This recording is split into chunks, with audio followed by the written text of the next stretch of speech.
boa noite. Meu nome é Tatiana Ragosta, para quem não me conhece. Esse é o 3º programa, Leis do Sucesso. E eu vou já passar os meus contatos. Meu telefone é 3439-8585. O site é www.ragosta.jus.adv.br e o Facebook é Leis do Sucesso. As primeiras 10 ligações que eu receber amanhã ganharão uma consulta gratuita, seja de FGTS, que foi o primeiro tema, né, do primeiro programa, seja desaposentação, que foi o último programa que eu fiz e que está no Facebook. Então, quem, porventura, semana passada, perdeu o programa, é só entrar no Facebook Leis do Sucesso, que está lá o programa. E um outro aviso, que devido a vários pedidos, no dia 24 de fevereiro, eu vou fazer novamente um programa sobre a revisão do FGTS, que tem muita gente interessada, muita gente desconhece o tema. Então, atendendo aí a pedidos, eu vou fazer, então, a nota 24/2, numa terça-feira, às 20h30 eu vou falar sobre a revisão do FGTS. Bom, e hoje eu trouxe um tema que eu espero que seja novo para vocês, que é a separação, divórcio e inventário extrajudicial. O que é isso? Extrajudicial é quando você pode fazer no cartório. Então, você não precisa entrar com uma ação judicial. Fazendo no próprio cartório, você já consegue resolver o assunto. Antes, como é que funcionava? Antes da mudança da lei, a pessoa era obrigada, né, após o casamento, ela ficava vinculada no mínimo 2 anos ao ex-marido ou à ex-mulher. Por quê? Somente após um ano de casado, ele podia pedir a separação. Antes não, era proibido. Ou seja, a pessoa recém-casada se arrependeu e ela já queria se separar, se divorciar. Então, primeiro ela tinha que esperar 1 ano para pedir a separação. Aí, depois de separado, ela ainda tinha que esperar mais 1 ano com status de separado, ou seja, uma pessoa separada não está livre ainda, para depois requerer o divórcio. Então, a lei antiga, a pessoa ficava vinculada à outra por no mínimo 2 anos. E com a nova lei do divórcio, não é mais preciso separar para depois se divorciar. Então, já se evita um sofrimento de ter que conviver com seu ex-marido ou com sua ex-mulher. E da mesma maneira, você não precisa mais esperar 1 ano para se separar, nem esperar mais 1 ano de separado para se divorciar. Então, vamos supor, você casou hoje, você vai na sua lua de mel para Fernando de Noronha, aí você está lá e você fala, não é bem isso que eu queria, eu me arrependi. Tudo bem, se você tiver a documentação e convencer a sua mulher ou seu marido, você vai no cartório e já se separa. Então, no mesmo dia, você pode estar casado e separado. Então, é até já uma ajuda aí para os homens que têm tanto medo de casar, que não gosta. Então, se porventura isso era um empecilho, né, agora já não tem mais. Agora já pode casar, que qualquer coisa, aí você só vai precisar convencer a mulher a te dar o divórcio. Mas fora isso, você já vai estar livre. Então, o que é, na realidade, o divórcio? O divórcio é a dissolução absoluta do vínculo conjugal, ou seja, acabou, morreu. Então, você se divorciou, você não tem mais nada que te ligue à pessoa. Qual a diferença da separação e do divórcio? Na separação, ainda fica mantido o vínculo matrimonial entre os separados. Ou seja, se você se reconciliar com o seu ex-marido ou sua ex-mulher, você poderia casar novamente com eles. A pessoa, a ex-mulher e o ex-marido podiam casar novamente, eles podiam novamente se unir, que não teria problema, era só cancelar a separação. Agora, se divorciar, não dá mais para voltar atrás. Se divorciar, eu me divorciei, me arrependi, quero o meu marido de volta. Aí você vai ter que ir lá e casar de novo. Porque depois do divórcio, acabou, não tem mais vínculo, tá? Então, a separação ainda dá para voltar atrás. E aí, o que acontece na separação e no divórcio do cartório? Ela é feita, né? Não tem segredo porque é por escritura pública. É facultativo, ou seja, você não é obrigado a fazer em cartório. Você faz em cartório só se você quiser, tá? Então, é feito por escritura pública, precisa de advogado, só pode ser feito quando é consensual, ou seja, marido e mulher estão de acordo com a separação ou com o divórcio. Não tem incapazes, nem menores, e não vai se discutir alimento de menores, tá? Então, qualquer cartório, você casou em São Paulo, mas você quer se separar em Minas, tudo bem, qualquer cartório de notas em todo o território nacional pode fazer. Então, pode ser feito a qualquer tempo, não existe mais aquele prazo de 1 ano de separação, 1 ano de divórcio ou 2 anos para o divórcio direto. É só chegar e se separar. Acontece que São Paulo, para você fazer tanto o divórcio como o inventário, as custas aqui de São Paulo, elas são as mais caras de todo o Brasil. Então, se existe um casal que tem muitos bens, compensa ir para outro estado. Por exemplo, Minas Gerais é muito mais barato. Então, na realidade, isso daí vai ter que ser feita uma pesquisa, né, em outros estados para verificar qual deles compensa mais fazer essa separação, esse divórcio.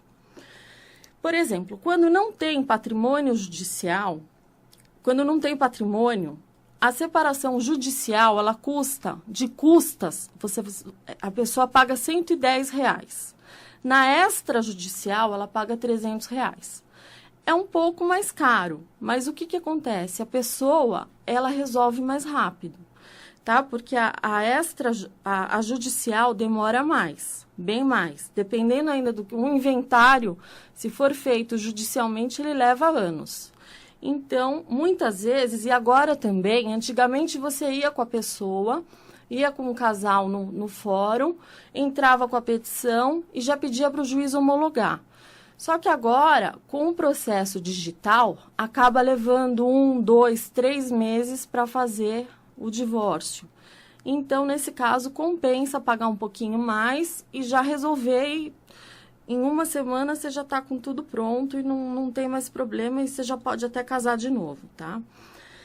E na extrajudicial, também você tem um conforto no caso. Se você não quiser ir até o cartório, enfim, você pode pagar a diligência e o escrivão vai até a sua casa ou até o escritório do seu advogado e você faz com muito mais conforto e você já resolve a situação.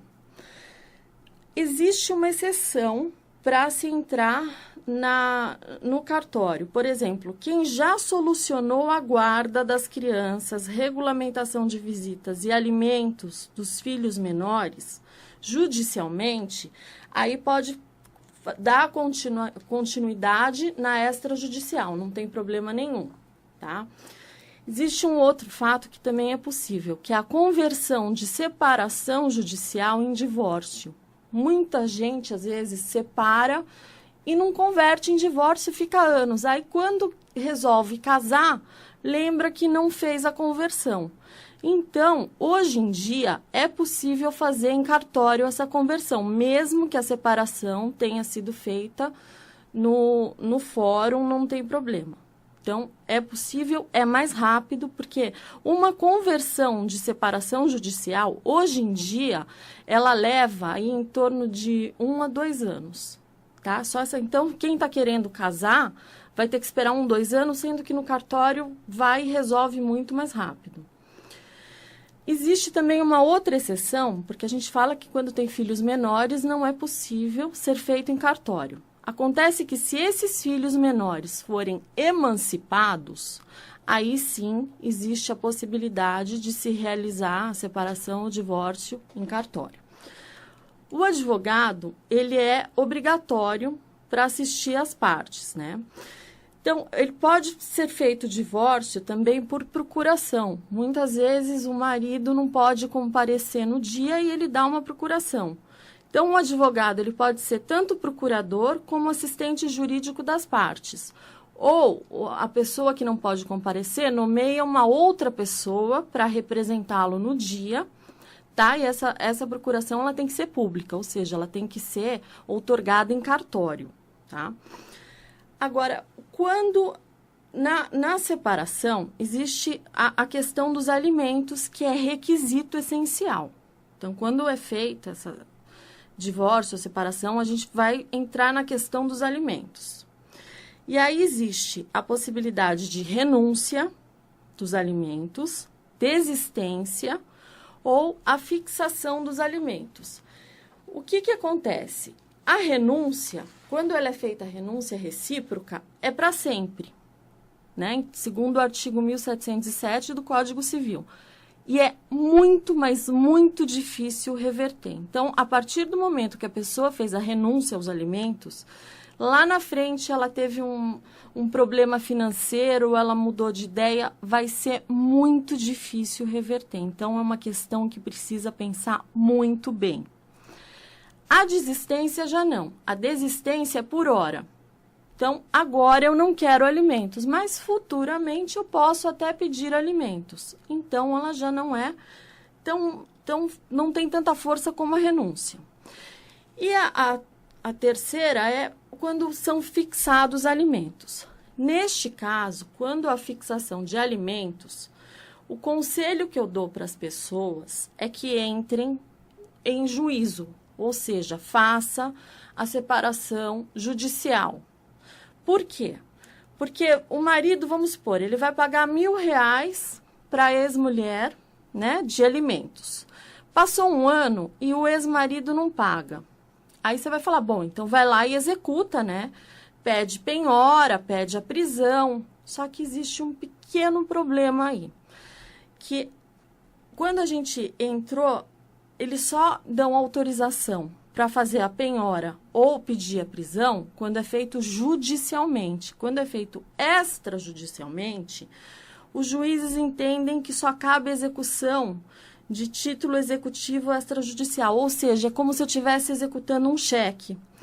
O devedor, ele vai lá, ele fala que ele não deve, que está errado, que não é aquilo, que a conta não é aquela, e ainda no final ele pode parcelar em 7 vezes. Então, quando eu tenho alguma cliente que quer pensão, quer alimentos, aí eu aconselho a fazer judicial, porque aí ela fica mais assegurada, né, do direito de receber esses alimentos. Agora, quanto à união estável, ela não está necessariamente regulamentada na Lei 11.441/07, né, de janeiro de 2007, que é a que trata, né, do processo extrajudicial, da separação, do inventário e do divórcio. Mas, quando tem união estável, apesar dela não estar na lei, o cartório, ele faz o reconhecimento. Então, a pessoa chega e fala, não, eu quero reconhecer que eu tenho união estável. Ótimo. O cartório vai lá e vai lavrar a escritura da sua união estável. E mesma coisa quando você quiser a dissolução da união estável. Mas a mesma coisa, se não tiver menores, ok? Não tendo menores, não tem problema, pode ser feito. Então, existe ainda uma divergência, alguns juízes entendem que com a emenda constitucional 66/2010, não existe mais a separação, tá? Então, ela só pode ser, só existe o divórcio, acabou a figura da separação. Só que quando a gente quer discutir a culpa, ou seja, o marido, ele foi infiel. Então, eu tenho que fazer, é na separação que eu vou discutir, é o local correto para discutir a culpa. E aí vai ter que ser feita na separação. Então, agora eu vou falar no tocante ao inventário extrajudicial Então, eu vou passar de novo meus contatos, para quem não tiver. Meu telefone é 34398585. O meu site é www.ragosta.jur.adv.br. Facebook Leis do Sucesso. Então, agora eu vou entrar na parte de inventário extrajudicial, que desde 2007 existe a possibilidade da realização do inventário extrajudicial, ou seja, que é feito em cartório. Então, ele é muito menos penoso, porque o inventário vai ser apurado os bens, os direitos, as dívidas do falecido para chegar à herança, que é o que é de fato transmitido aos herdeiros. Então, pode acontecer extrajudicialmente ou judicialmente. Extrajudicialmente, o inventário é feito em cartório por escritura pública. Ele é muito mais rápido. E, às vezes, ele demora, dependendo da documentação que você tem, ele é muito rápido mesmo. Em 15 dias, você já está com o inventário pronto, você já está com tudo resolvido. Agora, o judicial, ele é feito com acompanhamento do juiz e ocorre em 3 casos. Se o falecido deixou um testamento, então, a pessoa que morreu tem testamento, então acabou, não tem como fazer no cartório. Quando há incapazes ou menores, então tem criança no meio, tem incapaz, também não dá para fazer em cartório. E quando começa o que é mais famoso, que é a briga entre herdeiros, todo mundo quer, ou um quer mais que o outro, não chegam num acordo, aí, infelizmente, vai ter que ser judicial, não tem jeito. Porque no cartório, ninguém vai resolver quem tem razão. Aí vai ter que entrar na justiça. E o inventário judicial, ele costuma levar anos, por mais simples que seja. Porque tem muita burocracia.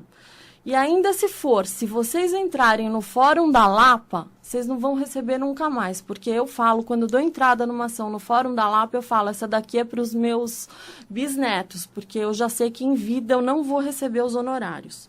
Porque lá tudo é impressionante. Demora 4, 5 vezes o tempo normal de um processo em outro fórum. Então, quer dizer, já sabe, fuja da Lapa. Mas, enfim.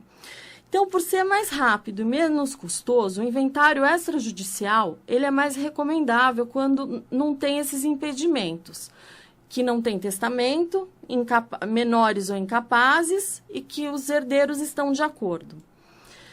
Então, você vai ter que escolher o cartório e um advogado. Primeiro, é recomendado você escolher o advogado. Então, que é obrigatório, né?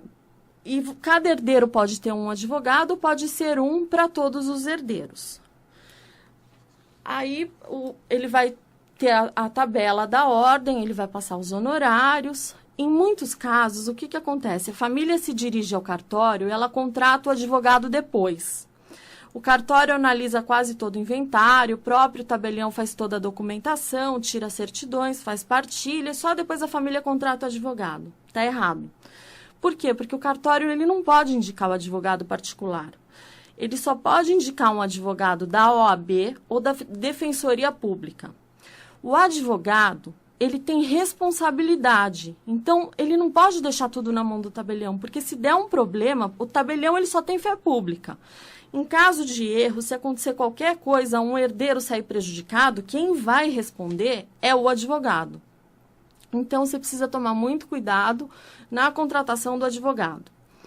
Aí, como é que é feito? É nomeado o inventariante, né, que será a pessoa que vai administrar os bens do espólio. Na realidade, isso é só uma figura, porque vai ser muito rápido, então ele nem vai administrar praticamente nada, porque o processo vai ser bem rápido.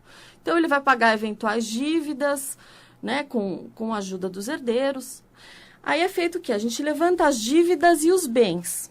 Após o início do processo, né, vai ser levantado todas as dívidas deixadas pelo falecido para ser quitadas com o patrimônio.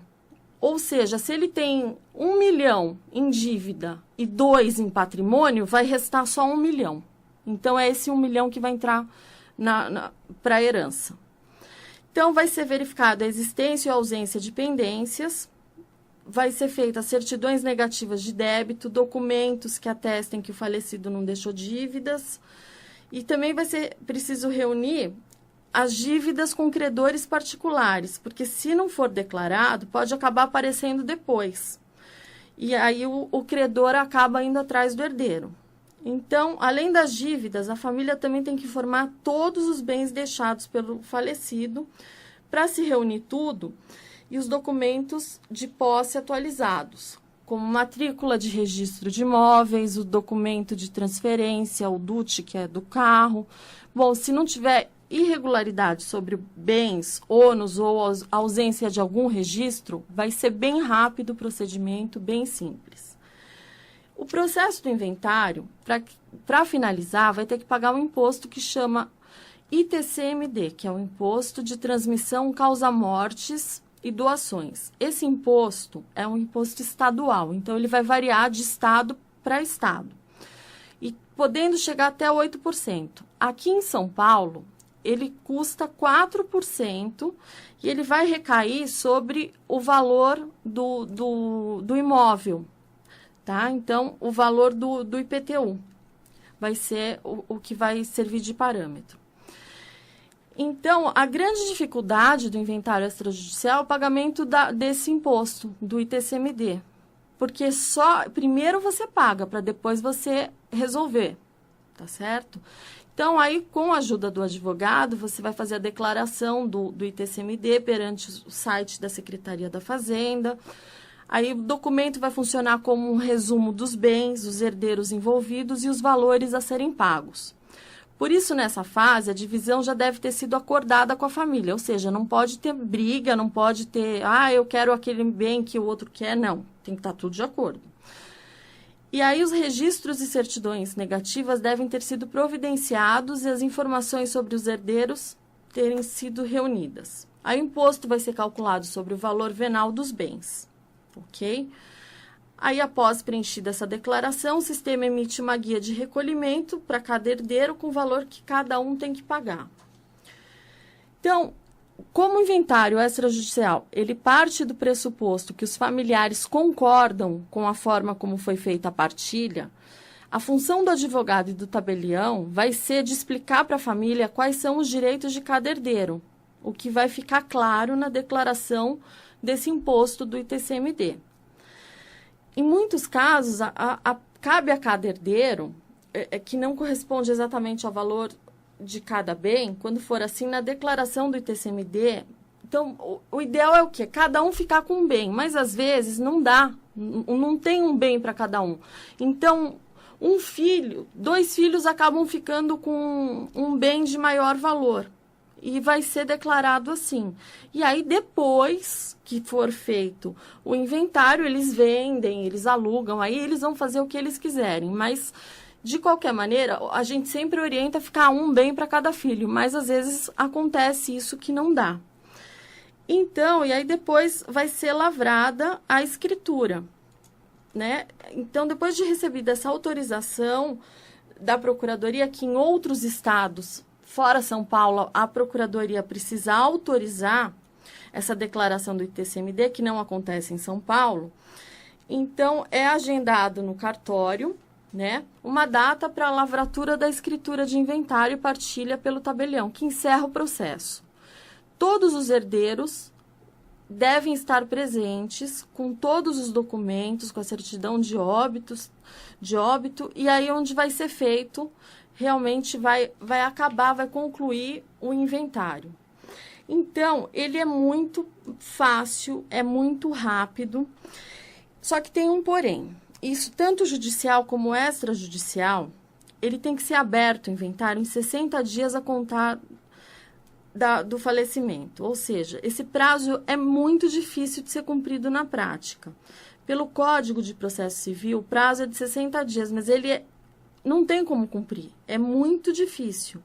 Então, às vezes, as pessoas elas ficam chocadas e acabam procurando advogado depois de 6 meses.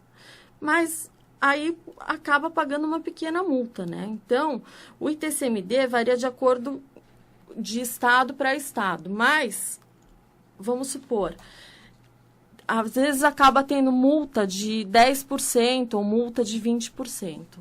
Então, é isso, gente. Eu acho que compensa muito o programa hoje não deu tempo de abrir para o pessoal fazer as perguntas, então quem quiser, manda e-mail, liga, entre em contato, vou deixar meus contatos de novo. Facebook Leis do Sucesso, meu telefone 3439-8585, o site do escritório www.ragosta.jur.adv.br. Qualquer dúvida, eu estou à disposição de vocês. Eu agradeço muito a atenção dos ouvintes e semana que vem eu vou trazer bastante novidade sobre o INSS. Vocês vão gostar. Terça-feira, às 8h30. Conto com vocês. Até lá.